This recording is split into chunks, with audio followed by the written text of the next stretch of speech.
তখন আমরা এই 2 রাকাত সালাত আদায় করার চেষ্টা করব বলি ইনশাআল্লাহ। আরেকটি আমল, মসজিদে যখন প্রবেশ করব 2 রাকাত তাহিয়াতুল মসজিদ সালাত আদায় করব।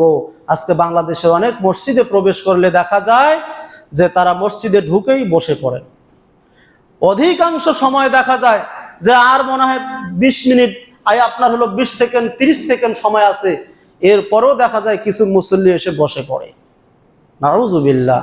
এগুলো জানা না থাকার কারণে, অজ্ঞতার কারণে কিন্তু এই ভুলগুলো করে থাকেন।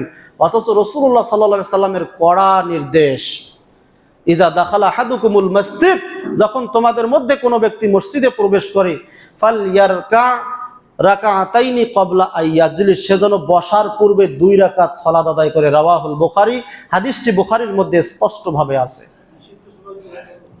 এই সালাত নিষিদ্ধ সময়, যে কোনো সময় আপনি প্রবেশ করবেন সেই সময়ে আপনাকে পড়তে হবে, যে কোনো সময়। এমনকি খুতবা চলাকালীন সময়ে মসজিদে ঢুকে নামাজ পড়া নিষেধ, কিন্তু এই 2 রাকাত নামাজের জন্য আল্লাহর নবী নির্দেশ দিয়েছেন।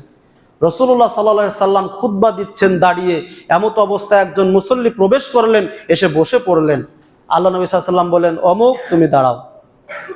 সে দাঁড়ালো। বললো, তুমি কি সালাত আদায় করেছো? বললো, না করি নাই। বলে, দাঁড়াও, 2 রাকাত সালাত আদায় করো, তারপরে বসে খুতবা শোনো।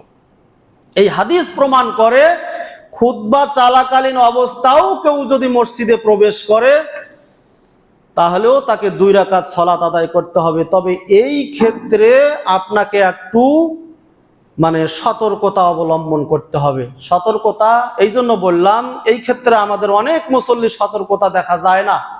সতর্কতাটা কি? সেটি হচ্ছে যে কোনো পিলারের আড়ালে, যে কোনো এক সাইড